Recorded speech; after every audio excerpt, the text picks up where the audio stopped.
I remember seeing this room, and it had an open ceiling, and it had these pillars, and now I call it the Greco-Roman room. That's what it looked like. And I knew at the top of that, it had an open ceiling, so I knew that inside this room, there was an open well. I said, what is going on? Because I could see all of this. Looking back, it looked like DNA of one consciousness, and it was moving together, and it was words and prayers. And I was hearing things like, my mom has cancer, please don't let her die. And I'm going to get a new car. I'm turning 16, but my dad says I can't have a car. And I looked at these angels and I said, where am I? And they said, you're in the room of heart's desires. And I said, do you answer all these? Hi, everybody. Welcome to the Ask Julie Ryan Show. It's where we blend spirituality and practicality to help you live a life of purpose and joy. We have Susan Grau on the show with us today. Susan's a healer, intuitive medium, and author whose skills came in after a near-death experience as a child. It's always fun to compare notes with a colleague and see how we can assist you on your spiritual journey. Please remember to subscribe, leave a comment, and share this episode with your family and friends. Now let's go chat with Susan.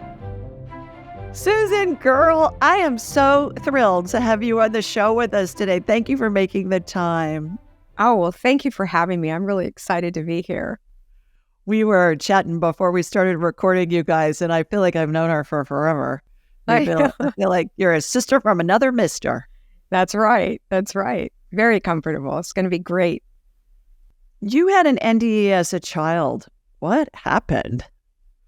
I was playing fort with some boys that were older than me, and they said if I go in the garage into the freezer and get them popsicles, that they'd let me play more, and I wanted to play fort more. And so it was my favorite game. And so climbed up in the freezer. It wasn't plugged in. And I was getting ready to call out, the flavors, and I was really excited, and the garage or the freezer door shut. And then I thought I was in on a game. I thought we were playing, and then I heard the thud of the garage door. And I recognized that I was in big trouble. I mean, even at 4.5, tipping on 5, I knew I was in real danger. I mean, innately. And I just started screaming, and the whole story goes from there. It's quite extensive. Do you want to hear it? Yeah. Okay. You can't leave us hanging just with that tease.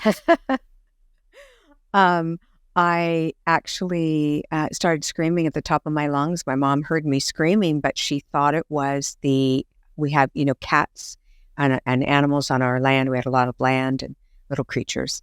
And she thought, it was a cat in heat, quite honestly. And that's the sound of terror, that really high pitched scream.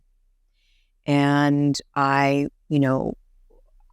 just kept screaming, and she ignored it. And then I saw 3 lights, and one of them said, stop screaming. And I didn't. I just kept screaming, and I just got more and more scared. I felt like I was a caged animal. That's how it felt to me. And I knew, I just knew. So I don't know how, because I didn't know what death was. But I knew at 5 years old, almost, I knew I was going to die. And that I was just terrified. And then I heard another really loud, saw 3 lights, and I heard that loud stop screaming. It was kind, but it was very firm. And she felt like she's very powerful. I call them my angels. It's how I view them. And I stopped. And they said, we're going to get your mommy. And kind of I got the feeling like, but first. They didn't say it, but I got that feeling. And the next thing I knew, I was at the bottom of a stairwell. And I was looking up these stairs, and I'm going to talk to you about it as an adult, because as a child, they played a story for me. It was a story that I could understand. And I always wondered why they did that. But as a child, I wouldn't have understood what was going on, and I was coming back, so I was going to remain a child. And I remember seeing this room, and it had an open ceiling, and it had these pillars, and now I call it the Greco-Roman room. That's what it looked like. And I knew at the top of that, it had an open ceiling, so I knew that inside this room, there was an open well. And I wanted to get to that well, and as soon as I thought it, I was on the edge of it with no fear. And I looked down into this well, which, I studied under Raymond Moody, and he said to me, did you ever think that was the tunnel? Because I always say, I never saw the tunnel. How come everybody sees a tunnel but me? I was really bummed about it. And he said, did you ever think that was your tunnel? And I was in awe. I would say, what? That blew my mind. And he said, or I said, what is going on? Because I could see all of this. Looking back, it looked like DNA of one consciousness, and it was moving together, and it was words and prayers. And I was hearing things like, my mom has cancer, please don't let her die. And I'm going to get a new car. I'm turning 16, but my dad says I can't have a car. Please make him give me a car. Talk him into it, God. I was hearing all these different things. And I looked at these angels and I said, where am I? And they said, you're in the room of heart's desires. And I said, do you answer all these? And they said, no, Susie, sometimes what people desire the most isn't good for them. I didn't want to hear that. It sounded like my mom. And, I thought, well, my mom says that to me, so why are you saying it to me? Where am I really? And then I saw some other things in that room, and then I see this yellow path, and it was pavers. And I remember just looking out at it, and it just felt so close to me, but so far away. And it looked like the Yellow Brick Road. I'd seen The Wizard of Oz, so I always called it the Yellow Brick Road. Right. That's what I got too when you were describing it. Yeah. And what's interesting is later on in life, just to go forward for a second, I was in a church, and I heard the preacher say, and the paths were paved in gold. I was a married woman with children when I heard that. I'd never read the Bible, and I almost hit the floor. And I said, and my husband was going to be a priest. And he was in seminary. And I said, did you know it said that? And he said, yes, I thought you did too. Or I thought you would figure it out. I didn't even really, it didn't consciously come to my mind to tell you that. It blew my mind. But anyway, it was such a verification for me. But I saw these beautiful, at the end of this road, or at the beginning actually, I saw these beautiful pyramids, pillars, and they were shaped like pyramids. And I could see pavers building them. And I saw people, they were going to the bottom of this pyramid, and I innately knew that this was their life journey. And they were pulling from the bottom, and I knew inside my soul that they were unbalancing their life journey. I didn't know what it meant, but I knew that's what they were doing. And I watched them start paving this path, and I heard them, saying, for the love of God, please help me. And I saw it all bumpy and crooked and messy. And I knew they were throwing their life path out of balance, their life journey. And they were praying for help. Please do something. Everything's going wrong. And I watched these beautiful angelic beings come in and start removing these pavers from the path, and putting it back at the bottom, rebalancing their journey, and going to the top of these pyramids and pulling pavers, and they would recreate. They just watched them recreate, just like our energy. We use it and recreate. Pavers would recreate? Yes, back into as soon as one was pulled off the top, then another one would just take its place? Exactly. And I watched them start paving their path. And I said, what are you doing? And they said, we are the pavers, you are not. All you have to do is walk it. And I asked, what if you're not walking it right? Like, how do you know? And I didn't get that far, but what if you're not walking it right? And they said, we bless and block everything, and make no mistake. Susie, you can get through a block wall battered and bruised at best, or you can shift. And if you see another wall, shift again. And if you see another wall, shift again. And before you know it, you'll see us paving your path. Make no mistake. We are paving your path. You think you know, meaning humans, what's best for you. We know what's best for you. What you run from chases you, and what you try to control controls you. Don't forget that. And I never did. My whole life, I never listened. I tried to control everything my whole life, but I never forgot what they said. Yeah. Don't we all? Yeah. But I never forgot.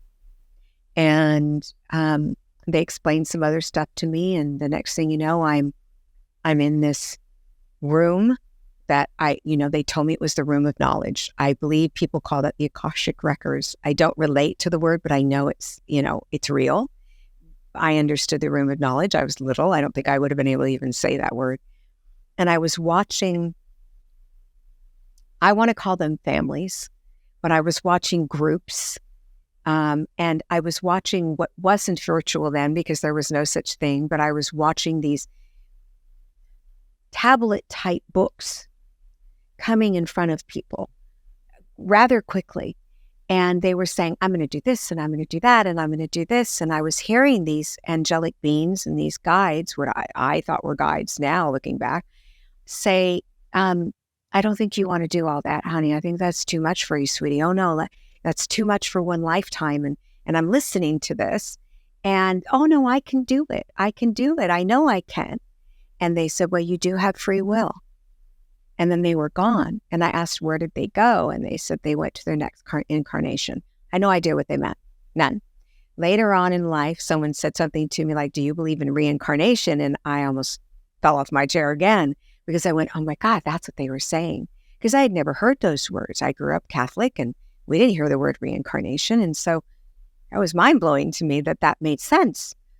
But did the tablets look like how the 10 Commandments are depicted on tablets, like that Moses received from the burning bush? Kinda. Yeah, that's what I'm picturing too as you're describing this story. Yeah, but then they'd turn into like books, but they were tablets. Yeah, I never thought of that. What a great question. And then they said some more things to me in there. And then I popped into this, I say pop because as a little girl, it's how I saw it. But actually I was just there into this other room. And it was called a room of companions. And I was seeing animals. I had never lost an animal. I was too young to have experienced that. And so I didn't see any of mine. People always ask me for years, did you see your animals? And I go, no. But I saw other animals, all kinds of creatures, actually. And then I saw them romping and playing in this field, and there were dandelions in this field, and there was these most beautiful, I want to call them daisies, but it goes beyond that.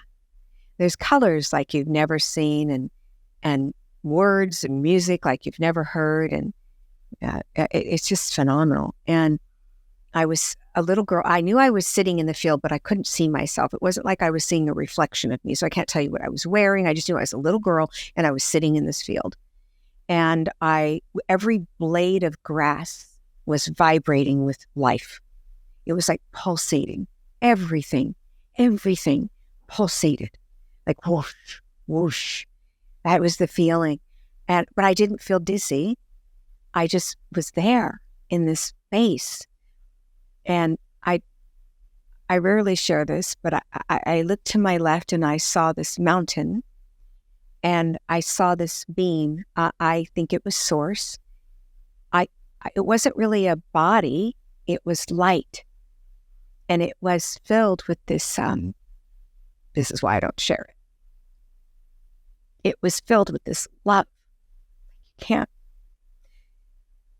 unimaginable. And I thought, I want to get up this mountain. I just want to get up this mountain, but I didn't move. And then I saw it was from the left, and I saw this light coming at me, this love energy, like nothing I can describe. But what I felt was perfect. I was enough. I was beautiful. I was lovable. I was whole. I was everything and nothing but love. And it's hard to talk about because it's so emotional, but it just was so perfect of love, perfect. And I remember it surrounding me and just all these experiences, and it shared something with me that I always hold to me. It's just really amazingly precious to me. And then I looked to my right, and I call it the light angel. This angel came out of this cobblestone type cottage towards me and said, it's time to go. And the next thing I knew, I was by a river, and she explained to me that we come through water and we cleanse through water. And she was talking about water, and she said, you're going to have a hard life journey, and you're going to learn so much, and everything will be wonderful, and you'll understand when you're older, and just kind of described everything to me. And I asked me if I wanted to go, and I wanted to see my mom. I wanted to be with my mommy. And when the angel was first coming to me, when she was floating, all I could think of is, I want to float. Am I floating? Can I float? Because I couldn't see myself, so I didn't know if I could float. And then the next thing I knew, I was in this water, and it was, I guess, back in the freezer, because the next thing I knew, my mom was opening the freezer door. And she said the whole time she was hearing your baby's in the freezer. And she wasn't listening. My mom had this gift. My sister and my brother have it, or my brother had it. And my mom was medicated on Valium because of it, because she had a nervous breakdown, they said, and was in psychosis. So they medicated her. So she wasn't listening. She kept hearing, your baby's in the freezer, your baby's in the freezer. She heard it 3 times. And she didn't listen. She thought it wasn't her knowing. And finally she listened. And I remember seeing her and talking to her, and she wasn't responding to me, but she would look around. So I felt like she could hear me. And I think that was my first lesson in communication. That's the only thing I can think of. But then she said she went out. I don't recall exactly this part, but I remember somehow her saying to me that the garage door was closed and she opened it. But before she did, she thought, I don't think Susie could have opened this. There's no garage door openers in that time. I don't think Susie could have opened this. She's probably, I'm going to turn around. This is ridiculous. This is what I remember her telling me. She had some different things she told me, so I can't be sure. And I want to be accurate, and then she said she went in and she opened up the freezer door, and she said she spun me around because I was facing inward. I guess I was looking for the popsicles. And she said I was ashen and my fingertips were blue. And she panicked. There were no cell phones. And she said that she let go of me to go run to a phone to get help. And she said I fell, obviously, and I cracked my chin open, really ever so slightly. I have a scar, but it wasn't like I don't remember it being like a slam of pain. And I took a breath. And when I was very out of it, I was very like an ethereal world to me. I felt like I walked in both worlds. But at that point, I feel like I was disoriented completely, fully, for several days. But when my orientation came back and I recognized that I was Susie and I was with my mom and I could see spirits. Now, I saw them before that, but it was animals. I would see them floating. So we had animals that weren't my animals that were on the land, like kittens that I didn't know, things like that, and they passed, but they weren't connected to me. So when I would see them, I wouldn't think much, except for that, how sad my mom has to bury this creature that I didn't know. Other than that, that's all I understood about losing an animal, but they weren't my loss. And I would see them float. And that was normal to me, so I never asked any questions. I just saw them floating. And I didn't have a full memory of that until later in life. I saw an animal and they had those old big cell phones, those first ones. They had those big giant ones. And I was in my car and I saw a dead animal, but I didn't know if it was dead because I wouldn't get out of the car. I called my husband and I'm saying, you got to come home. There's a dead animal and you got to come home. And I can't get, and he goes, well, did you get out of the car? And I said, no. And he goes, how do you know it's dead? I said, it's floating. And it brought me back to that memory really strong. It was almost like I'd stepped back into it. And that's how I had the full memory of that. Wow. So that's a lot to unpack. It is a lot. Did you grow up on a farm? Where did you grow up? I grew up in La Puente, but we had acres. So we had a grove. Okay. And then across the street was another grove where we used to, pick the blackberries and gobble them down like candy. And we would see animals, that, maybe someone, unfortunately, hit an animal and put it in the grove, things like that. And cats were always running around everywhere. There was always cats and turtles and little bunnies and, so, yeah. Yeah. Interesting. That your comment about the angel telling you that we're born from water and, and we're, I forget what else you said, but born from water, I thought, yeah, the sack that we're all born in, that we all grow in utero, right? Yeah. Later on in life, I understood that. I felt very, when they said it would clean me or cleanse me, that was the word they used. I thought they meant my outer body. Like I was going to be clean from my mommy when I got back. they didn't. They just meant like a cleansing. That's what the water does. And later on, not that long ago, actually, I was reading the English version of the French word clair, the English version. I want to say that.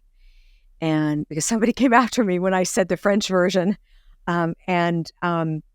It says on this definition, it says clair means clear. And then it says clear, and in parentheses, water. It blew my mind. I looked at that and went, what?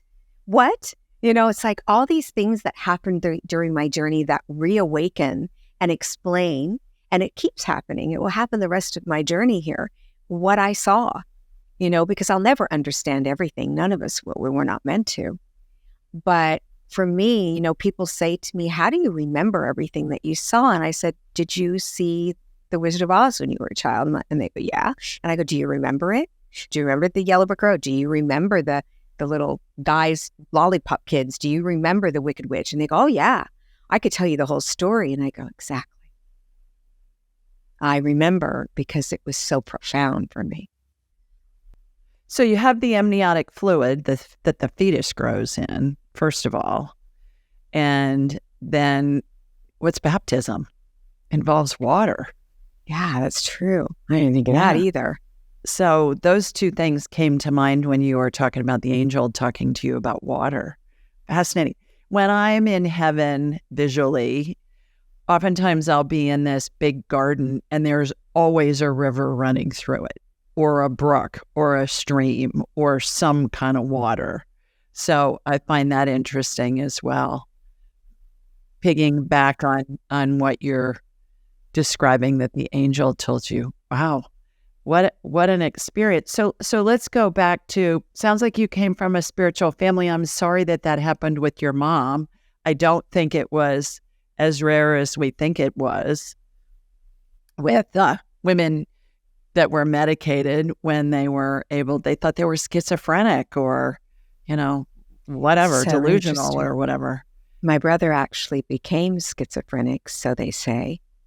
My brother, he was very gifted. He saw spirits from the time he was just itsy bitsy. He'd be talking to them. And he was older than me, but I hear all the stories, or did. And he was told he was schizophrenic and medicated, very seriously medicated.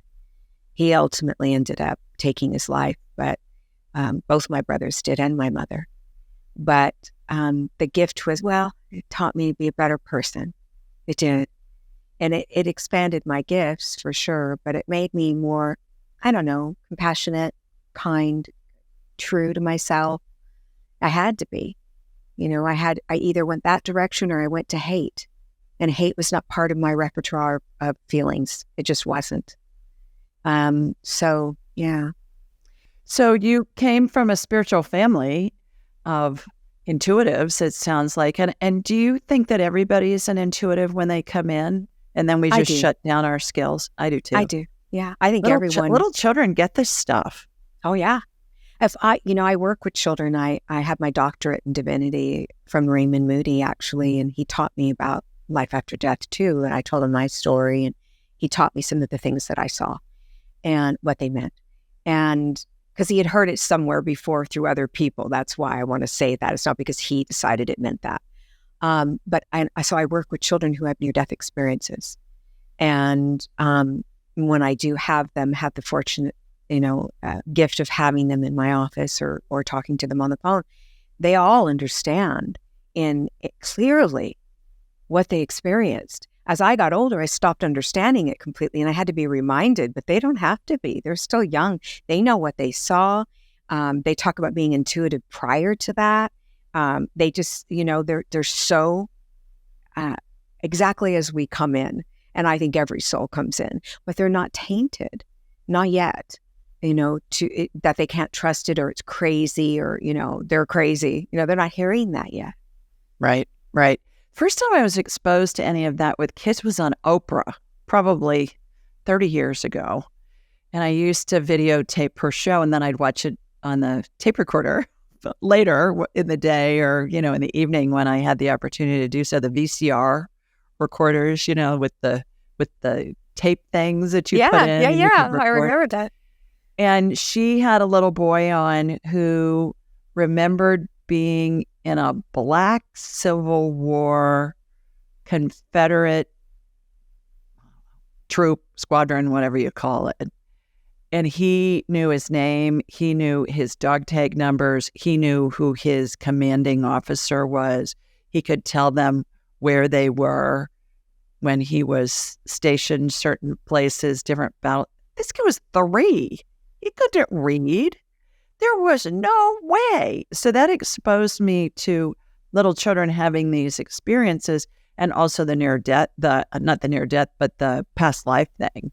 Oh, yeah. And I find that little children, all of them, come in with the ability. And then about the age of maybe 7-ish, they've heard so many times, "Oh, honey, that's just your imagination. That's not really real. Mm-hmm. That was just a dream." Or somebody saying, no, that's not real. And their friends at that point are starting to say, "There ain't anybody standing there. You're just weird." And so that's why I wrote my children's book series. I've got 4 of them, because I had so many mothers and grandmothers over the years say, "Can you help me explain to my child what happens when a loved one dies?" We'll say, "Honey, Grammy's in heaven." And Tommy will say, "No, she's not. She's asleep in that box up there in the front of the room," because they're at the funeral home. And then how do they know about past lives? And then also the other thing is that they can talk to spirit and get information that is either about a loved one that his family knows, he or she, that child's family knows, or it's about something else that they can get corroborated with historic documentation. Yeah. Like Edgar Allan Poe's in my room, or Beethoven, or some random spirit that adults would know, but a 3-year-old or 4-year-old wouldn't know that name. I did some work. I went to some of Brian Weiss's past life regression things and learned from him and some of that, not personally, but in groups. And I ended up doing a past life, and I gave all this information, which was so bizarre because I was talking about, being in this crowd and I was killed. And this was way back before like witch and all that. And I kept saying, my children, Tommy and Sarah, which Tommy was my brother and Sarah's my niece in this life journey.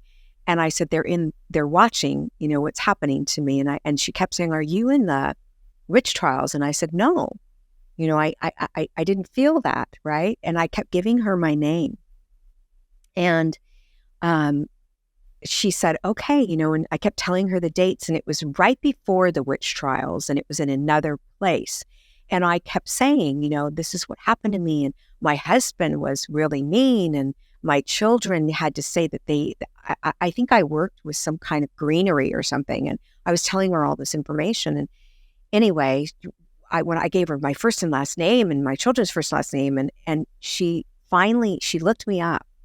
And pre-witch trial, there was a woman who went through being killed, stoned and killed, not cut off, how they did, or lit on fire, killed the way I said I was killed, with my name, first and last, with children with that name in history. I was. And where were you? Were you in America or were you in Europe? I was in Europe. And I was blown away. And I couldn't find it because when I got home, I'm looking it up, right? I couldn't find anything on this person. And I thought, no, this can't be right. And she did. She took her like a month trying to find this person because it wasn't an important moment in history. It was just, what happened in the beginning of all of that. And it happened to be right before that all started happening. So anyway, I was getting it was Europe. I was getting it was Europe. And the interesting thing about all the witch trial stuff and the things that preceded that, we think how barbaric, but it was the most well-educated men, in England and Ireland and Wales and Scotland and those places, especially Germany. These guys were the pillars of society. They were the most well-educated, most affluent, all of that were behind all of that. And the same thing in America.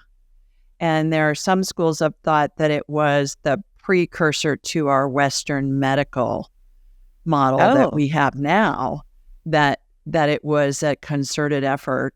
And I get that that's feasible, but that it was a concerted effort to squelch the natural healing, squelch the intuitive healing, the energetic healing that every culture has had since the beginning of time. wow. And that it would be more allopathic based, and that they wanted everybody to all basically march to the same drum beat with the new Western medicine as we know it. And that just blew my mind the first time I heard that. But then I thought, that's kind okay, of how I'm feeling right now. yeah, but it's feasible. Yeah, absolutely. It makes And total sense. It's the only thing that makes sense. Yeah, and every time I ask Spirit about it, I get a yes, that definitely was part of the equation with It makes all of sense. those. And it was all women. I mean, you don't hear about men being burned at the stake, but women are natural healers. We all, in every culture, that's Right. part of our DNA is to help Yes. heal. Okay. One more question about your NDE, and then I've got lots of other areas of questions that I have put together for you. Do you think now, looking back on your 4.5, almost 5-year-old little self, that was really where your journey into this woo-woo space began?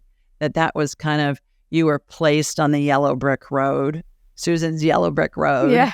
at that time, and it's led you to where you are now? I mean, certainly I can't imagine having an experience like that not having just a phenomenal impact on your I life. believe But that to be true, but I have to be real and say I don't know who I would have been without it.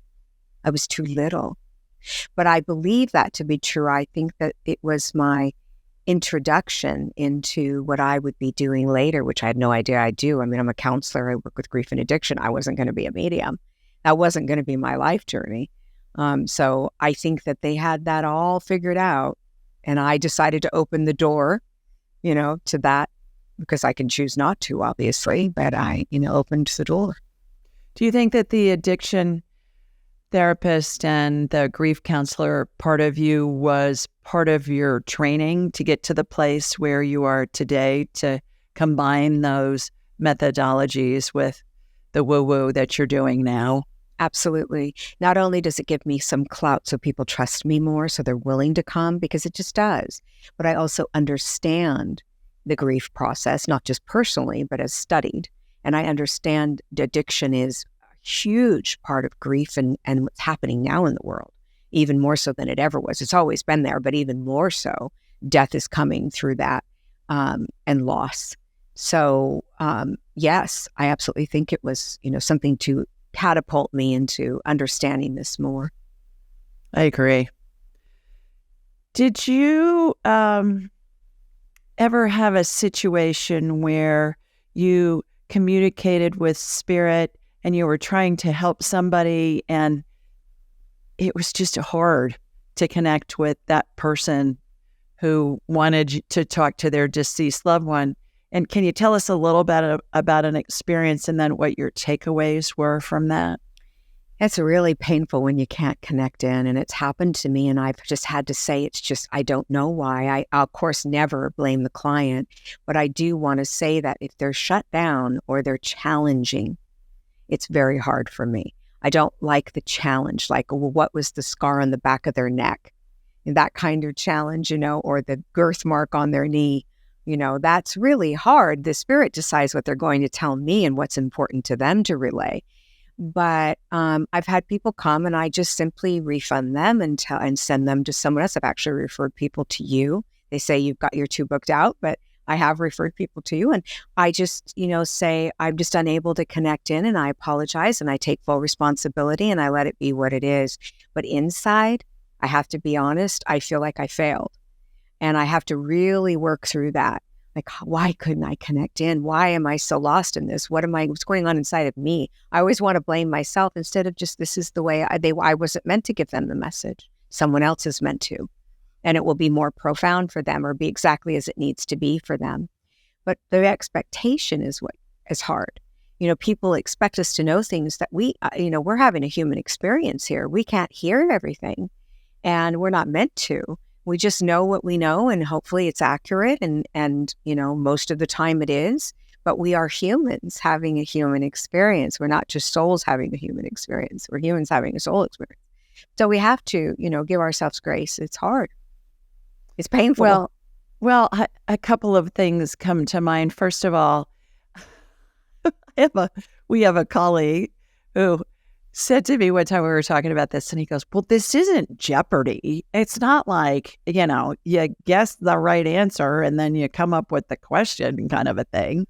To your point earlier, it's what spirit wants us to convey to that person. And I find that oftentimes, when somebody wants to talk to a deceased loved one, they expect them to come back with some just earth-shattering comment or guidance or something like that. And they'll say something like, I had a guy call into my show recently, and his wife was deceased, and we were talking to her on the show, and she said, tell him to go get some blueberries and eat them. I'm thinking, okay, that's random, but I've just done it enough that I just trust what comes in. I said, she wants you to go get some blueberries and eat them. And he started crying. And I thought, oh, he said that was kind of our code word, was blueberries. And he said to the point where her email address was like 23 blueberries or something at Gmail. So I find that spirit will communicate in symbols and signs and words and phrases, things like that. Do you find the same thing? I do. And I when I'm in my office, I just work with my claircognizance. I just know. And I don't usually see anything coming in front of me. But every once in a while, I'll see them come through the wall and look at me, and I'll go, oh, that's your dad. He's got a chubby face, or, big nose, or, and they'll go, how did you know that? And it's because I can see them. But I don't use that normally, because claircognizance for me is so immediate. And I just try to trust that. I don't always, but I try. Explain what claircognizance is for. It's a clear knowing. I just know. I just know your father's in the room. I know he likes blueberries or whatever it is. I know that he died from this, and then I feel. So I always find that with my claircognizance comes clairsentience, which is feeling. I have clear feeling, and they kind of come together. And so that's what I utilize because it's efficient in my office, because I only have 45 minutes. So I want to make sure I'm efficiently giving them information. And I, do which most of us do is, evidence, emotion. Evidence is like a roller coaster. Evidence, emotion, evidence, emotion, evidence, emotion. Because we want to make sure that they understand they're still here, and we're not just telling them, oh, they loved you. And so, it's hard.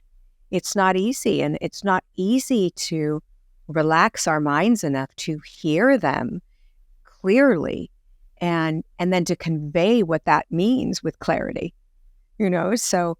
And I don't mean hear them with my ears. The knowing, I say hear them, because I don't know how else to convey it. I just know. Yeah. The thought in your head. Yeah. And so sometimes I will hear them outside of me, but it's very brief when I'm in the office. Now, in regular, when I'm just out and about, and I haven't turned that dial down, and I want to feel the experience, I'll look at someone and I'll start hearing their mother outside of myself, or, in my head. And it's so loud, and they'll say, I'm right behind them, and they're eating my favorite meal, and they're talking about me, but they don't know I'm here. And I'm just thinking, oh my gosh. And I want so bad to say something, but, of course we don't approach people like that. It's an invasion of their, space. But yeah, it's a trip to me that all of us have that ability, but we have to let go of those limiting beliefs. And I have to do that every single day. I don't go in and go, got this. That's not what I do. I go in and go, oh my gosh, what if they don't show up? What if I do the same fear-based stuff that other people do? But once I'm in there, something shifts. And I just say to them, suit up, show up. Your loved one needs you, please. And then I just let it be. And that something just shifts in me. It's like I step into a different space. And there it is. You raise your vibrational level. Yeah, that's what you're doing. Yeah. Yeah. And it takes a nanosecond after you've done it for a while. And then it's just like driving a car. You don't think, okay, I got to sit in the car. I got to put my seatbelt on. I got to put my foot on the brake, push the button or turn the key and, put it in reverse. We just do it. Right. And I think with practice, and everything's like that. It's not just the talking with deceased loved ones' spirits. Do you find that there's a system that you follow when you're talking with a deceased loved one or anybody? I always say, who do you want to talk to? You just think of them and they come right in.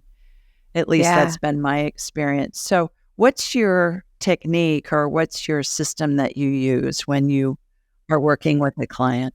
I share a little bit about my story, and then what I do is I look to the right. I never stare at the client. I'll look back and forth, but I always stay out of their energy because that throws me to look them in the eye when I'm doing this, especially if I'm doing intuitive work. If I'm doing, the mediumship, I usually look to the right, kind of like a ballerina. I don't look like a ballerina, but kind of like a ballerina. I have that focus. It's my focus. And it's the corner of the room. And then it just starts flowing. And I'll say, I feel, a male energy that crossed from the side, and do you understand losing a male energy? Yes, and that's what you're here for. And this feels like a father figure. I see an umbilical cord drop, but I'm not really seeing it. I don't know how to express. I know the umbilical cord dropped. So I say I see. And then I just start giving them information. And sometimes, when they cover their mouths and go, oh, how did you know that? I'm going, oh my God, how did I know that?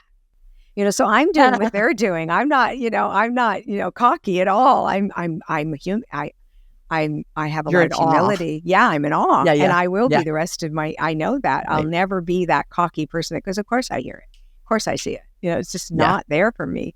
Right. So I'm in as much shock as they are when it makes sense. But I can feel when my fear starts building. And I have to take a breath and I'll say, just give me a minute, and I'll let that fear go, that limiting belief fear. And then it starts coming in again. But I'm so big on getting all this evidence, which is really hard on me. I have to remind myself, you don't have to pound them for evidence. Just give what they give, And, but I feel like I have to have all this evidence because that's what I have to do. And so I put a lot of pressure on myself. And so I try really hard to break that cycle and just let it be what it is. And when I do that, enough comes that they need to hear because the spirit world knows what they need to hear. Their loved one knows, as you right. know. And when you go there, and this is what I teach all my students, is you've kicked yourself out of the spiritual frequency because you're in fear. And spirit doesn't communicate on the I feel crappy channels. And fear is a low vibration. And so, I was working with a client who's also a graduate of my class, and we were practicing doing a past life thing with her just earlier this afternoon. And she said, I went to this gal, and I think it was a gal, and she was trying to regress me and hypnotize me, and I couldn't be hypnotized. And she said she'd never had that happen with anybody else. And so I've got a big block. What's wrong with me? Blah, blah, blah. We went through it. She was right there. I said, you were in fear. Spirit's not going to communicate to you. It's like being on the country music channel listening to somebody whining a song about Mama the Truck and the Dog when you want to be on the classical music station. They're not broadcasting on that frequency. Right. And so they understood that. You mentioned that when you're working as a medium versus an intuitive, what's the difference? Well, intuition is inside of me and mediumship is outside of me. So it's a completely different vibration for me. And I think everyone's a little bit different in that. But I know for me, when I'm in mediumship, I'm outside of me and I can feel that vibrational energy is extremely high.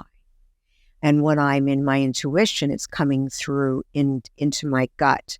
And I'm knowing information from a different level of vibration, which is actually lower vibrating, but it just seems to be clear. So the guides have a lower vibrational energy for me, and that's how I know the difference. What's the difference between a guide and a deceased loved one's spirit? Well, deceased loved one's spirit is familiarity. They feel completely different. So a guide is, plus, a guide comes in and they want to boss you around a little bit. At least that's my experience. Why did you do that? Why did you do this? Where a loved one, if they could boss us around and control what we're doing, they'll show me they were that way here. But if they could fix it there, I would never learn anything, because they would fix everything because they love me. They would fix everything. So I know that I can feel the difference of someone that's actually guiding me and telling me what I need to do or what they need to do, and a loved one who, obviously doesn't have that power. And if they did, we'd be in big trouble, because we learn from our pain and the doors that we choose to open, our free will. Can anybody get in touch with their guides and their deceased loved ones? Absolutely. You know that they can. I do. It's right there for them. It's a How matter do you suggest they do that? Get rid of your limiting beliefs. Number one, most important, and be present. Be present. So when my students come to my class, the first question I ask them is, what color were the flowers you passed when you came into the room? Their jaw drops. Not one of them has ever been able to tell me their first class what color the flowers were, but there's a whole row of them, always, right there when they walk up to my door, right below my door. And I tell them, life's in session. You're not present. How will you know that they're there if you're not present? You're not present enough to even know that you walk past flowers. So I tell people, life's in session, be present, be where your feet are, and you'll experience the energy around you. Once you experience that, you let go of your limiting beliefs. So I have these 3 A's I use. It's awareness, acceptance, and action. And I say to them, you become aware something's changed in the room. Your hair stands on end. You feel a chill. You're present. You become aware. They become aware you're aware. And then you accept, right? You go, okay, something has changed. I feel like somebody's here. I can feel it.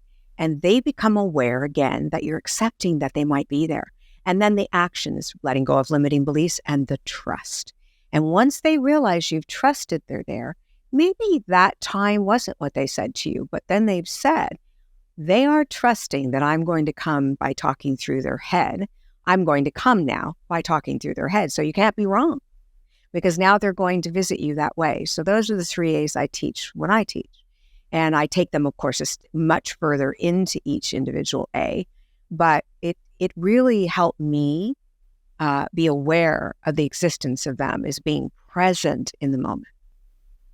Is that what you teach to clients and students who say, I've lost my whomever, husband, wife, mother, child, and I just don't feel them. I can't hear them. I can't see them. They haven't visited me. What's wrong with me? Part of what I teach, but I also help them understand that grief is the lowest of vibration, like anger and hate. And I kind of compare it to the sloth, the hummingbird, and the butterfly. So what I say to them is, you're the sloth when you're in grief. And I love sloths. They're precious, but they're very slow moving. And I may be the butterfly, okay? So I'm a little closer to that hummingbird energy, which is the highest vibration. And I said, so I want you to picture that sloth. By the time the sloth is got the movement, it's so slow in movement and vibration. By the time it looks for the energy it's feeling, it's gone to a million different places, and it's now, moved out of the way. And so that's why. So you're in that deep grief. And the reason that I see it is because maybe I'm the butterfly. I'm not in that deepest, lowest vibration. I'm in a middle vibration, the in-between. And so I can sense them quicker and give you the information quicker. And that's the only difference. As they move through that grief, their loved ones can reach them easier. And then they have to get to the 3 A's. Right. And I also suggest that they ask their loved one to visit them in their dreams, because it's been my experience, and I'd love to hear your take on this, that we all, our frequency resets every night when we sleep, and it goes back to the factory preset level, which is spirit, just automatically when we sleep. And so oftentimes it's easier for spirit to come communicate with their loved ones when they're asleep. Absolutely. Because they're not in that low vibration of grief, and they can communicate on the high vibe that they've reset back to. Have you found that to be the case as well? Absolutely, 100%. I love the way you put that we reset. Also, when we are awakened at usually, very particular times when our loved ones are trying to wake us, or anyone for that matter, when we are awakened and we are not quite in the space of our brain, we're still in that ethereal type space of dreams, etc. And they are able to show us they're there. So I tell people, if you're woke up at 3:30 in the morning and you're not completely in your head, and you look around the room, and you'll normally see something and feel and experience something because you're at a different vibrational frequency at that point. You're not in that head space, which is so low vibrating also, our brains. We need them to function here, but they're still low vibrating. Clark Strand is a buddy of mine. He and his wife, Perdita Finn, and they're both fabulous. And Clark's been on the show a couple of times, and he calls 3 to 5 the hour of God. And he says that's when spirits show up. That's when I've heard the veil is the thinnest. For whatever reason, I haven't heard an explanation of that, but I think that goes along with what you've just mentioned as well. Absolutely. And Christ died at 33. Both my brothers were 33 when they committed suicide. So, I think 33 has some powerful significance, if we think about it. So from that time to our wake time, there seems to be this ethereal thing going on. And I think and I say that, for those who don't believe in Jesus or whatever, that's fine, but I'm just letting, when you look back in history, you're going to see a lot of that, those numbers, 33 to, 5:30 in the morning, it just seems to be very impactful time for death or crossing over, whichever we choose to call it. There's no real death, but it's our human words. But I think that there is significance to that. It has significance. And I do believe we are in the most ethereal space at that time, regardless of where we are in the universe. Because, people say to me, well, I'm in a different time zone. So 3:33 for me is not 3:33 for you. And I go, but you're in yours, and they know right where you are. Yeah. I get downloads. I call them divine downloads. I'll get divine downloads like 5:30 in the morning before I'm completely awake. I've gotten whole business plans downloaded. Do this, this, this, this. And it's just concise and accurate. And I follow it and it works. It's really fascinating. Or if there's something that I need to do that I've forgotten to do the day before, I'll get that thought at 5:30 or 6 in the morning. Like, and I remember to send the email to whomever, which is fascinating because that's guidance as well. Yeah. Because there's something going on with that. That happens part to me of the path. 1:11. Oh, in the mornings? Almost inevitably, I'll send a text to someone because I know they turn their phone because I tell them, listen, I do it at night. Okay. And I'll look at the text. It's 1:11. And they'll actually text back to me normally, especially my manager. She'll text back to me and go, it's 1:11. She's got the picture, how do you know it's 1:11? I go, I didn't know. I just picked up my phone and started texting. But I did that with my book that between 3:30 and 5:30 in the morning, I would wake up and I would have this download of what I needed to say next. Yeah. Not necessarily how to say it, but definitely what I needed to say and how that was going to fit. Yeah. Well, that's that hour of God thing that Clark Strand talks about. The other thing, 1:11, you add them all together, it equals 3. And in the Bible, 3 is divine perfection because the Bible numbers are all part of the oral tradition to keep the stories somewhat uniform without the telephone game being played. Okay, well, I heard the skunk crossed the road. Well, I heard the skunk crossed the road, but the skunk then skipped when he got on the other side of the road. And then the next person's going, well, I heard that the skunk skipped before he crossed the road. And then he skipped also when he, that whole telephone game thing. So I find that the Bible numbers are really interesting. And another interesting point is I was introduced to those by a priest who was an Indian fellow. And his real first name was Joy. We called him Father Joy. And that was his name that he was given when he was born by his family. And he taught me about the Bible numbers. He gave a lecture on it one time. And I was like, what? And he was talking about numerology and Bible numbers and stuff during Mass from the pulpit. I could just see you now. You're going through your Bible going, let me see. I'm going to check this out. I mean, I would. No, I went up to him afterwards and I said, I need that slide. Can you email it to me? That's even brighter. Yeah. Yeah. Let's get to the chase. I want to get the bottom line here. Wow. Yeah. Yeah. I thought never that knew was that. interesting. Yeah. You teach people to love themselves into being enough. You help people figure out how to do that. What does that mean? Wow. Those are actually my words. I'm stunned. No one's asked me that. I really believe you mentioned it during your NDE earlier. Oh, did I? That the angels told you that you had a feeling. Oh, yeah. Of when you were getting weepy, that you had the feeling that, okay, I'm enough, I'm whole, I'm pure love. So, yeah, say more about that. I really believe that our bottom line, end of day, soul path, not our life path, but our soul path, our life path gets us there somewhat, is self-love. And that's always been my belief. And it's the hardest thing we do.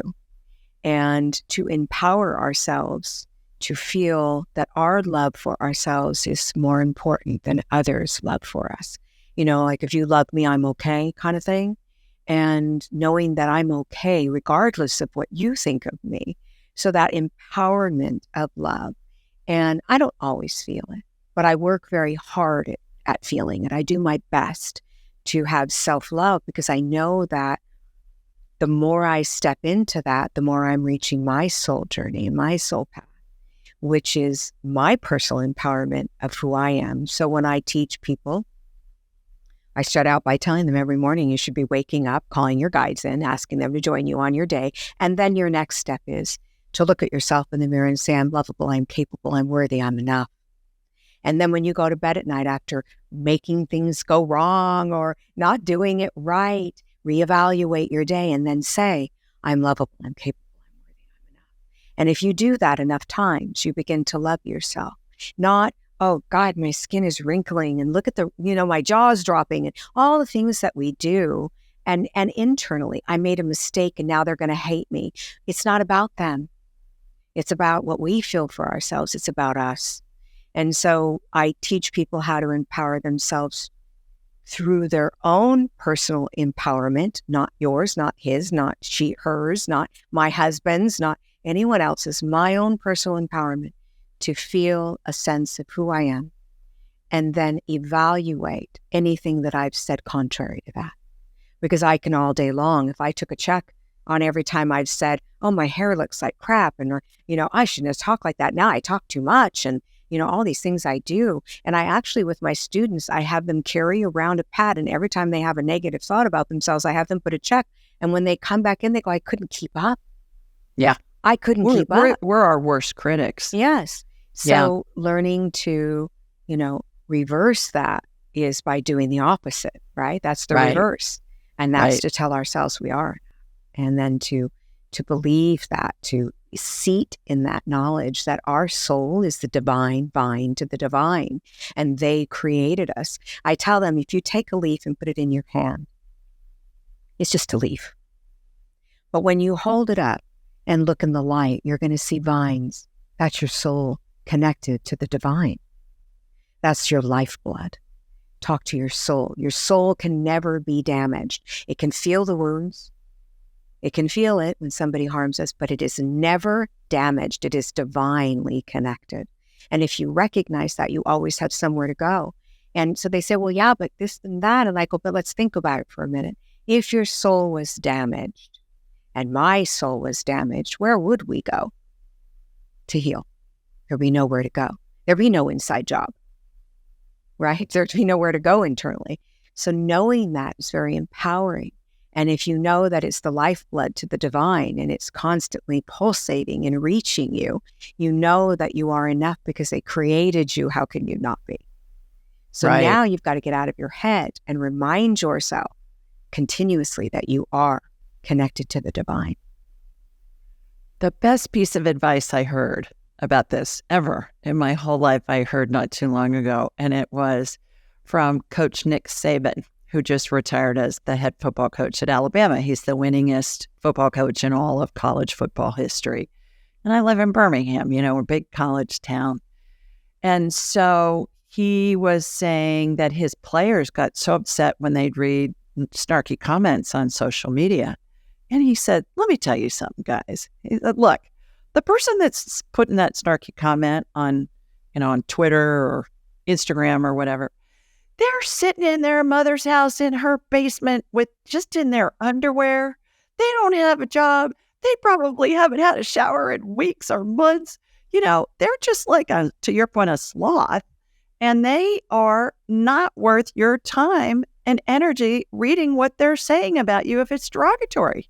Right. It has way more to do about them than it does about you. And I thought, cut to the chase, coach. Oh, that was great. And that's so true. I say people do what they do because of who they are, and how you respond decides who you are.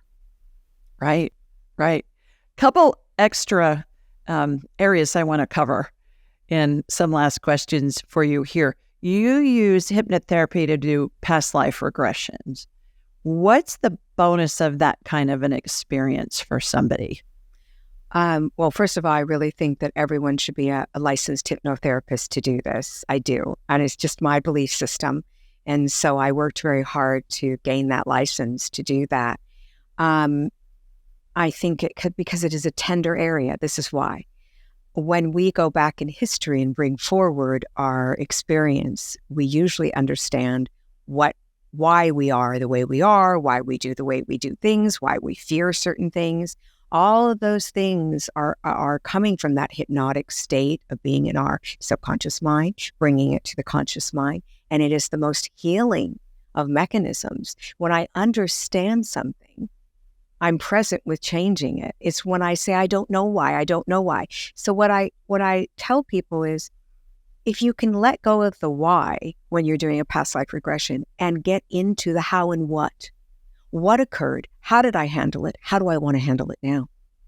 That's how you're going to heal and move forward with the past life regression. So if you are afraid of water, the why comes to you through that regression. Now we're going to let go of the why. What are you going to do different, and how are you going to do it? Because now you have the knowledge of the why. So that's what it's for. I agree. I had a buddy hypnotize me on the show a couple of weeks ago. And I guess our question was, where did the healing stuff come from with me? And we went to a planet 500 billion light years away and did all of that. I mean, it wasn't a problem question. It was a, where did this originate kind of a thing. It was wild. I was totally coherent. I'd never been hypnotized before, and I completely trust him. Simon Bowen is his name. And it was fascinating. It was really interesting. And I can do that in a nanosecond for myself. I don't have to be hypnotized to do it. But the other thing, I do what's called past life scans, where I'll see myself in this endless hallway. I'm not hypnotizing anybody. It's getting information. I'll see myself in this endless hallway, very narrow walls, very tall ceiling. And on the walls are these 12-inch by 12-inch square mirrors. Each mirror represents a different lifetime. Wow. So we'll ask a question, and then the mirrors that correlate with that question will come out from the wall as if they're on a hydraulic arm. And then I'll say, show me the one that correlates the most with this person's current life. And that one will come out the farthest.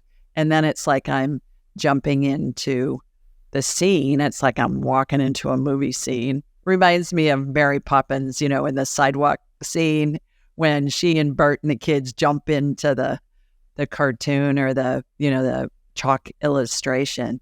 And then I'll be given where it was, when it was, a little bit about what happened, and we'll correlate it with what's happening in their current life. It's fascinating how they go together. I have never heard anyone say, so sometimes when I'm doing PLRs, I will be there with them. I'm there with them. And yeah. I don't ever hear people talk about that. So I don't talk about it. I'll tell the client, I saw this and I saw that. Did you feel that? Did you sense that? Did you see it? Oh, yes, I did. How did you see it? I was there with you. But I've never heard anyone else say that. So it's so affirming to hear you say that you can actually, because I do feel that way. Well, and then to your point, we can figure out, okay, what's affecting this lifetime that happened in a past lifetime that's not really prevalent other than the main script of Right. what it is we're exploring. And I like to use the analogy of Hamlet. Hamlet's been performed who knows how many times since Shakespeare wrote it in 1602. Well, every time it was performed, it was a different perspective, different time, different place, what was happening in the world, what language, where, all those different variables, same script, different perspective.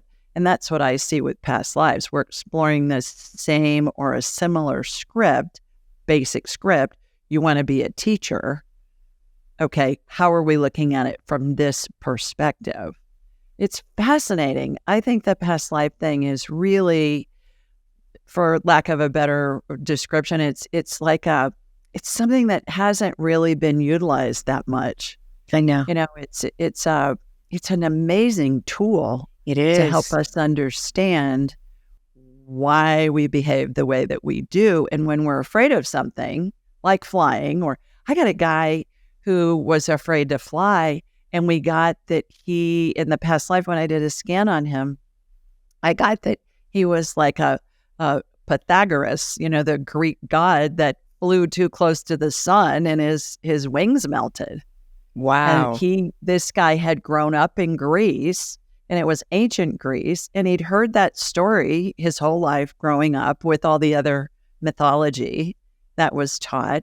And we were able to connect that with him being afraid to fly in this lifetime. I said, I promise you the wings won't melt if you get too close to the sun, because the plane's not going to get, over 30 or 40,000 feet. And the sun's way farther up than that. But yeah, it's fascinating. The past life says fascinating. Well, and I think people have an expectation of what hypnotic state is. So, I tell them when they come in, when you drive in a car and you're at point A, and then you pull into your driveway, which is point B, or let's say it's C, you don't remember any of the turns. You don't remember how you got there. But you got there safely, and you drove, and you know what you're doing. That's a hypnotic state. So they have this expectation of coming in and being like gone. That's a great analogy. Yeah. I'm going to steal that one. I'm going to poach that one. Please do. Yeah, that's great. Couple last questions as we're winding down here. I could talk to you for hours. Can homes, buildings, rooms, even furniture carry unwanted energy? I think there's an imprint. I believe in imprint. I do not believe in evil spirits. I have to be honest. I'm the same way. Oh, I'm glad to hear that. I have a real struggle with that. And, spirit is love. It's too contradictory to me. It makes no sense. It's kind of, I do want to add this in there. It's kind of like when people have a near-death experience of hell. And I say to them, well, let's talk through this. So you lived your life pretty much like hell, doing drugs, motorcycle gang, probably did things, you had all these experiences, right? And I will tell you 99.999% of them have not been happy with how they lived their life, what they did. Maybe they beat their wives up. I mean, there's different things. And I say, and then you get to the other side, and they've tried everything to get you to change. They've given you every door to open, and you still did the same behaviors. Now they're going to show you the hell that you've lived. And you're going to experience a change. Don't think for a moment they don't know that you're coming back and that you will make a complete metamorphosis because of it. Don't think for a moment they don't know that. And they go, what? You can see it on their face. They just go, oh my God, that makes total sense. So I'm not going to hell. And I go, you created your own. And now they've taught you through it. And look at how different you are. You're a good person. You do good things. You don't hit your wife. You don't do drugs. And they just go, oh my God, I understand. So, spirit, to your point of, spirit is love. And so, no, I don't believe there's evil spirits. I don't believe they're coming to get us. And by the way, I like to tell my clients and my students, they wouldn't just come in and say boo. You'd be flying through windows. You'd be flipping around. You'd be, everything that they have the power to do if they were powerful, if they actually were that powerful. And if they existed, you wouldn't just be told boo. And they go, oh, that's true. I wouldn't be sitting here with you, would I? No, you would not. Evil is evil. I say evil's in the minds of mankind. And we create that fear base. So, yeah. So I don't believe in that either. So I'm so happy to hear you don't either. I mean, like there's just this TV and, the way that people perceive things. But I do believe in imprints, and it's an energetic flow because we are energy. So there's an energetic flow that does stay and remain. I mean, if I'm holding a knife in my hand that someone has killed 50 people with, I'm going to feel the energy of that. I am going to feel it. But that doesn't mean the knife's going to rise up with evil behind it and kill me. It simply means I'm feeling the imprint. I agree. A couple of points I've heard from spirit so many times that I've lost count, that things that are horrific in our life, and we need to have that. We need to have the right, wrong, good, bad, to have the duality of the human experience. But I've heard so many times from spirit, and I'd love to hear your take on this, that there's no right or wrong, there's no good or bad in heaven. It's all just an experience. And so when we're going through something horrific, our loved ones are in heaven and our spirit guides and our angels, and they're going, oh, cool. Wonder how Susan's going to deal with that. What's she going to create out of that? How's she going to get out of this? What's going to happen next? And they're watching us create, and they're excited to see how it happens. And then when we get back to heaven, we can review all of that and say, oh, that's why that happened. I was telling a client earlier today who was talking about a relative who was like the bitch from hell.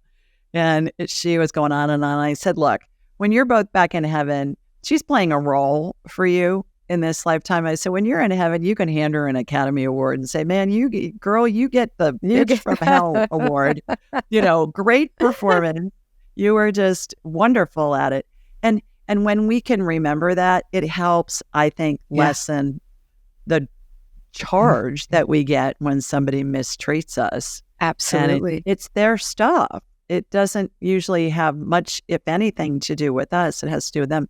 As far as things holding energy, items, one of my dear friends, Nina, who's 92, I was in her house a few years ago, and she had this little stool. It was this little wooden stool, and it felt icky to me.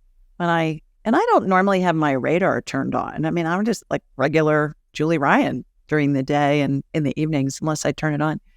I said, tell me about that stool. She goes, oh, I just got it at the whatever antique store. And she said, my son has the other one. There are two of them, and they were casket holders when people used to be, when they used to be waked in the home. They're casket stools. And I'm saying, why would you have that in your house? And she said, well, I just thought it was kind of cute. I thought it was a cool conversation piece. And I just thought it was interesting. And I said, yeah, but think of all the energy that it's storing, of all the grief of people whose loved ones laid on those stools in their caskets. So, of course, I cleared it out for her. And then she had me go to her son's house to clear his out, too.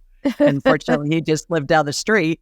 So we did that, too. But yeah, it's fascinating to me how objects can hold energy. Absolutely. How do you clear that when you're clearing energy out of an object? I usually just ask the spirit world to take control here, and I do some of the Reiki movements that I do when I'm clearing energy inside of people, because I'm a career Reiki master, and so I do my thing, and it just feels that setting the intention is the most powerful part. I set the intention that energy is leaving and it's unnecessary. We don't need it anymore. It's not doing anything here to help us, and so it's time for it to go.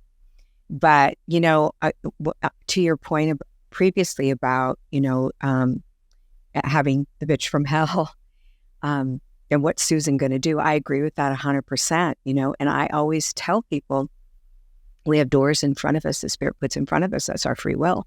So you might have the free will or the contract to be married, who you marry, how long you marry, the kind of marriage you have, et cetera, is free will. And there's doors that we choose, and that's how we grow and learn. And they go, yeah, but I don't know what's behind it. And I said, it doesn't matter. It's a door. Open it. Open it. And when you do that, you learn and you grow. And then there's another door, and you open that and you learn and you grow. So it's not a wall. And you'll know when it's a wall because they bless and block everything, that is meant to shift us. Can we get through it? That was the thing that I learned, the most empowered thing I learned. Getting through it, battered and bruised at best, but we can get through it. and those walls. And so we can destroy things by, beating our heads against the wall and having everyone join us. And it's like, okay, stop. It's not working because it's not meant to. And just shift a little bit. It doesn't mean you run from it. It will chase you. So just shift a little bit.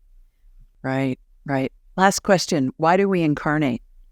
Because we could never do it all in one lifetime. Anyone who has the ego to think that they could do everything and learn everything in one lifetime has got the ego that I wouldn't be able to carry on my shoulders.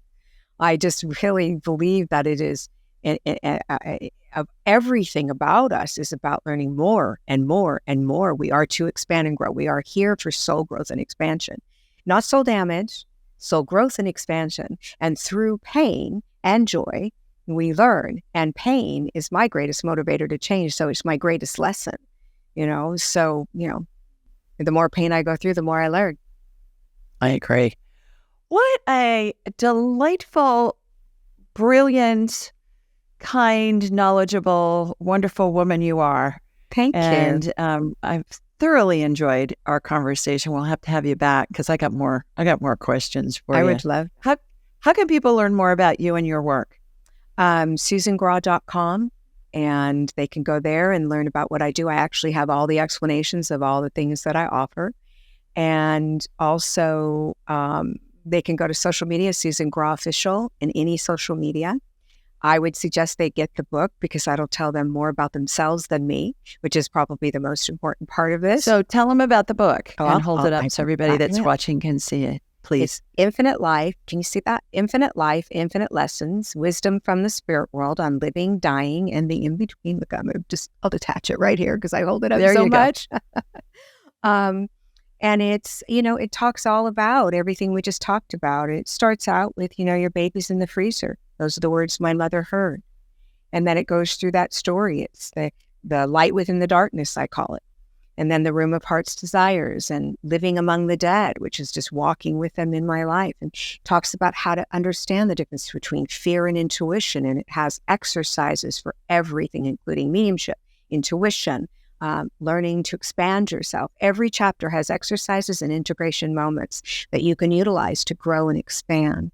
So it's very powerful. I know Spirit wrote it because I heard you need to write a book. And I said, are you crazy? I'm not an author. I don't write. And Hay House says to me now, you do now, you are now, and I think, wow, that's really something. It's really surprising to me. It's very humbling, but it's a fantastic book. It helps you grow in this area and so many others. How do you get through grief? It's all in there. I've touched every area I could think of that could help and shared my story of loss and what happened to me and what happened on the other side. Wonderful. And I got to find out, did you ever learn if it was those stinky boys that shut the freezer door and then shut the garage door and left you in there?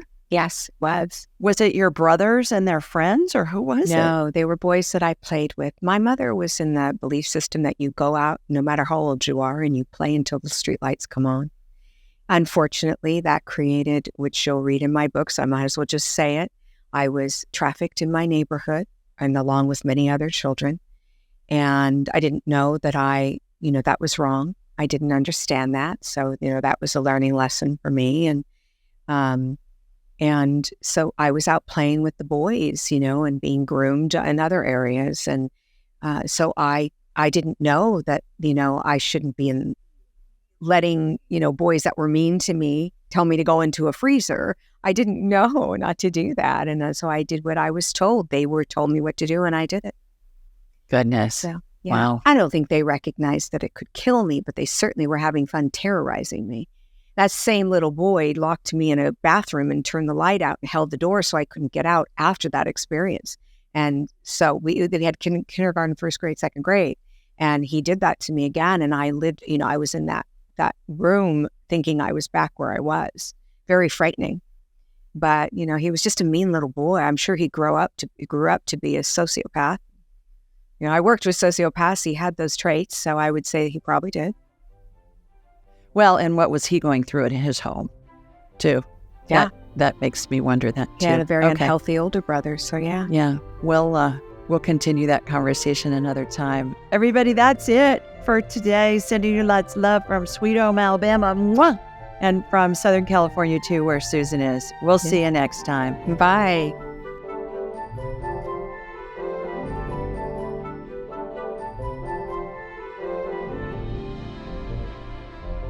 To enhance your spiritual journey, click on one of the videos below and remember to subscribe, leave a comment, and share with your family and friends.